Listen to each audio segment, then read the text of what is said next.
whatever you do, make sure you do not import your water treatment system. Currently, I'm at the site of, I'm at the factory of one of my customer. They imported their water systems from US, and it has been lying there fallow for years. Finally, they want to revamp the system, but I will explain further in this video why I said you should not import a water treatment system. You should rather buy locally. So I'll be giving you four reasons why I shouldn't import the water treatment system. Rather, you should buy them locally. The reason number one is maintenance.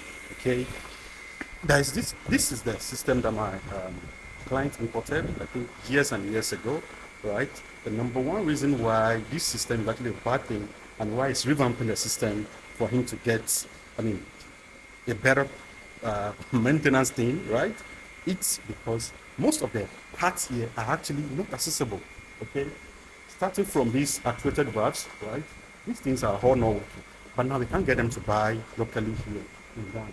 Now, this problem began when, after importing, and I was looking for companies to do the installation for him. Before I could get any, right, most of the things inside the PLC, right, were stolen. And he couldn't get them to buy locally here in Ghana, even throughout West Africa. So now we have to improvise, right? We improvise to build something else.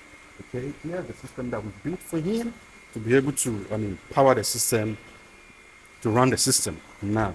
And now the vast majority of the vast majority of the parts that come to this system would either be imported for him to keep maintaining the system. Now, this is the micron filter, right? This micron filter is 60 inches. We do not have 60 inches cartridge currently in Ghana.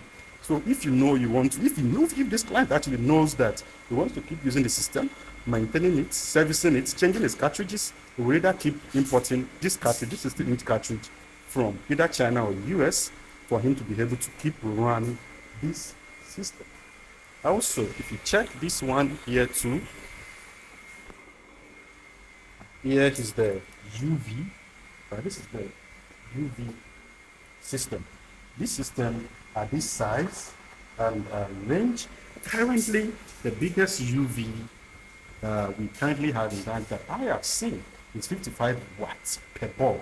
Okay, now we're going to your UV may be 660 watts, but it will have to be 55 watts in multiples, maybe in 8s, in 10s, in 12s, right? Now, for him to be able to maintain this, we will either need to keep importing the UV bulbs for him to keep up with his maintenance. Now, in addition to this, the vast majority of the parts on these systems cannot be gotten anywhere in Ghana unless you import.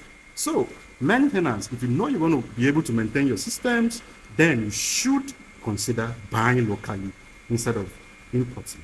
Point number two, the parts, right? I've already mentioned that in the first reason.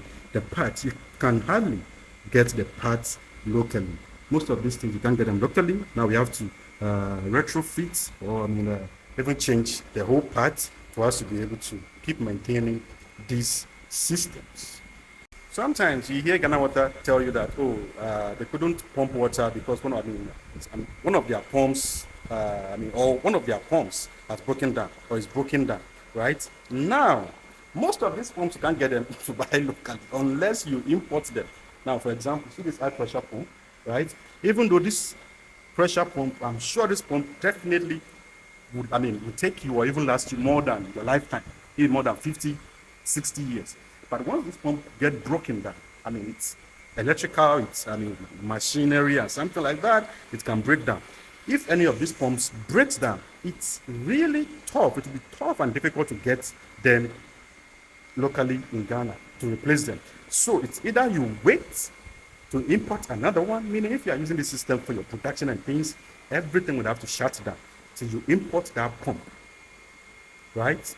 Or you have to look for a substitute. You have to look for another one to replace this particular pump. Whatever you do, right, when you are importing, if you have to import anything stainless, make sure you demand for 316 stainless steel instead of the 304. 304 is quite cheaper, right? But 316 is a little bit expensive.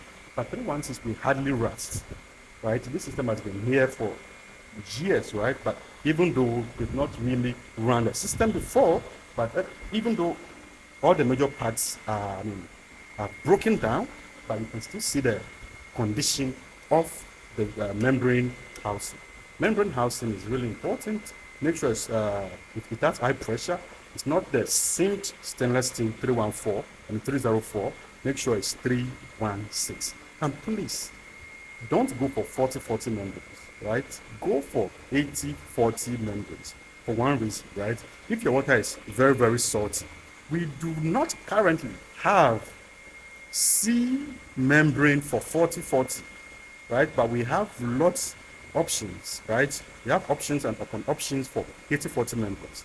So go for the 80-40 membranes. I know, yes, you can get 40-40 membrane, but it's quite expensive, right? It's quite expensive to get 40-40 membranes locally, right? Than to even import one. Okay, so make sure your membrane size is 80-40 and not 40-40, unless you are so sure that your water is not very salty. But if you are not very sure, it's better you consult the water treatment company, or you know exactly what you are doing. But just tell the company to just give you 80-40, right? And the last point will be your electricals, okay? Most of the time, people are so carried away with this American thing. They'll be like, oh, please just give me American system. Give me this and that. Most of the time, people import systems that are 110 volts instead of 220 volts. 110 volts isn't going to work in Ghana. You need to tell them you want 220 volts. But if you're buying locally, all those stress, all those troubles will be totally avoided, okay? So these are my four reasons why you should rather buy locally made harrows rather than importing yourself, unless you know exactly what you are doing. Thanks for watching, and see you in the next one.